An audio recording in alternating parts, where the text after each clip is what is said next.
Hello, this is Maite Gonzalez, presenting for Professor Linda Marie Sandstrom. Week 2 for the Multimedia Discussion Board on Civil Rights and Civil Liberties. And without further ado, let's get started. So I grouped them into the different amendments, and the first three fell under the First Amendment, which are freedom of religion, freedom of speech, and freedom of press. So, what is freedom of religion? Freedom of religion is the right to practice any religion or no religion at all. A common misconception of this right is that freedom of religion only applies to people that are practicing. No, the reality is that this right protects everybody, even if you are not practicing, even if you are not part of a certain faith. The second misconception is that the government can promote one religion over others. The reality of this is that the Establishment Clause prevents the government from favoring or endorsing any religion. Freedom of speech. Freedom of speech is the right to express opinions, ideas, and information without government censorship or punishment. A common misconception of freedom of speech is that it means you can say anything without consequences, when in reality, the First Amendment only protects speech from government censorship. It doesn't shield you from the consequences imposed by like your employers or social media. The second misconception is that hate speech is illegal under the First Amendment. The reality is that hate speech is generally protected unless it directly instigates violence or starts or is a threat, a physical threat. And I believe the term for this is fighting words, where if you say something to quite literally start a fight, then you are no longer protected under freedom of speech. Now moving on to freedom of press. The freedom of press is the right of journalists and media outlets to publish information and opinions without government control. A common misconception is that the press can publish anything without restriction. The reality is that the press has, though they have their liberties, they also they have pretty broad freedoms, but they are still subject to laws against defamation, libel, and national security concerns. The second misconception kind of goes hand in hand with the first misconception, where the government can prevent the press from reporting on sensitive topics.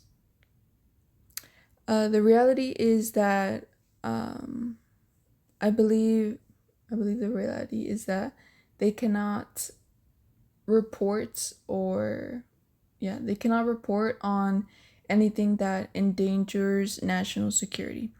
The example that Craig from the Crash Course videos gave was that if the press cannot release the locations of, let's say, soldiers during a war because it directly affects their safety, reporting on their location. Yeah, okay. And then moving on to the Fourth Amendment, search and seizure and due process of law. Search and seizure is the legal process by which law enforcement can search a person or property and seize evidence. A common misconception is that police always need a warrant to search your property. There are exceptions, such as extreme circumstances, consent searches, and searches incident to arrest. Which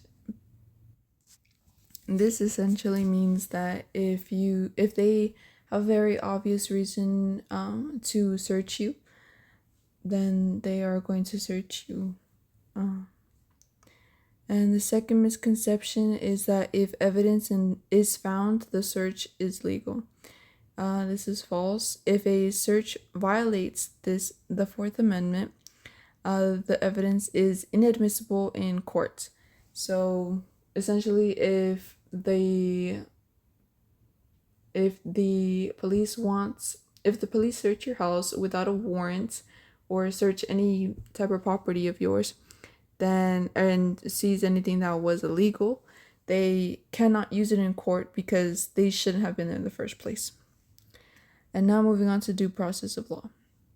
Due process of law is the principle that the government must respect all legal rights owed to individuals, ensuring fair treatment in legal proceedings. This is essentially when, if you were to get arrested, God forbid, the officers provide you with your rights. A common misconception is that due process only applies in criminal cases. This is incorrect. It applies to both criminal and civil cases so that they ensure fair treatment in legal proceedings. Now, the second misconception is that due process guarantees a perfect trial. Unfortunately, it guarantees a fair trial, but errors can still occur in a trial, which unfortunately can be corrected through appeals. Alrighty, and now moving on to the Ninth Amendment. The Ninth Amendment is a constitutional provision stating that rights not explicitly listed in the Constitution are still retained by the people, preventing government overreach. The Ninth and 10th Amendment, I believe, almost say the same thing, except the Ninth Amendment is more specific to the people, and the 10th Amendment is more specific to the state government.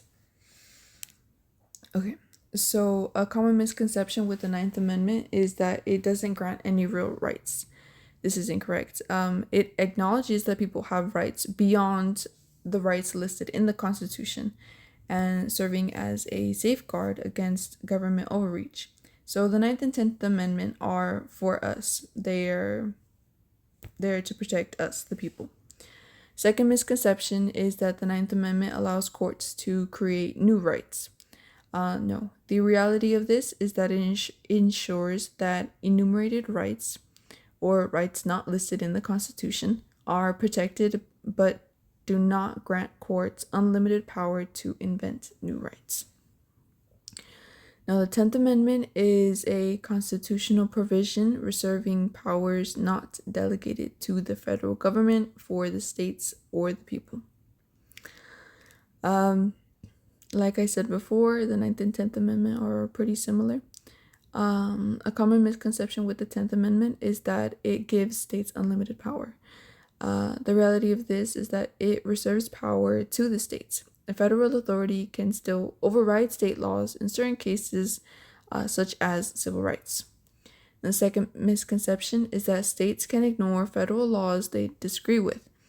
No, the reality of this is that federal laws, when constitutional, take precedence over state laws under the Supremacy Clause. Oh man. So yeah, essentially the 9th and 10th Amendments are for us. They're for the people. They protect our rights, I believe, including, which one did I list?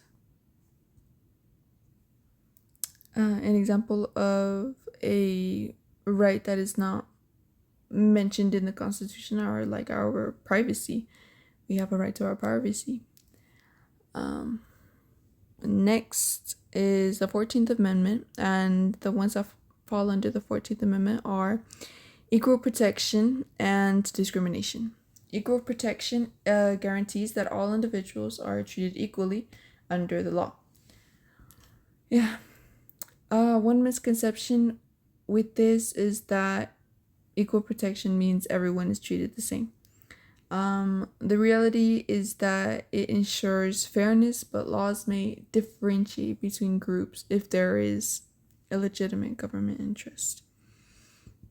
And the second misconception is that only racial discrimination is covered under equal protection. It is false. The reality is that equal protection applies to various forms of discrimination, including gender, disability, and sexual orientation. Yeah. And now moving on to discrimination. A common misconception with discrimination is that it is always intentional.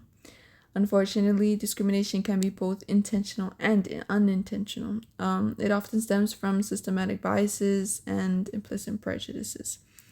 So basically, sometimes it can be subconscious with people or even a community, which is the second misconception, that laws against discrimination eliminates all bias.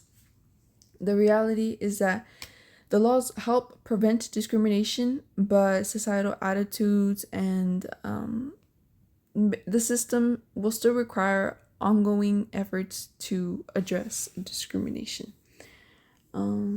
Yeah. Let me see. All right. And that's the last one. All right. Thank you guys so much, and good luck with your assignments.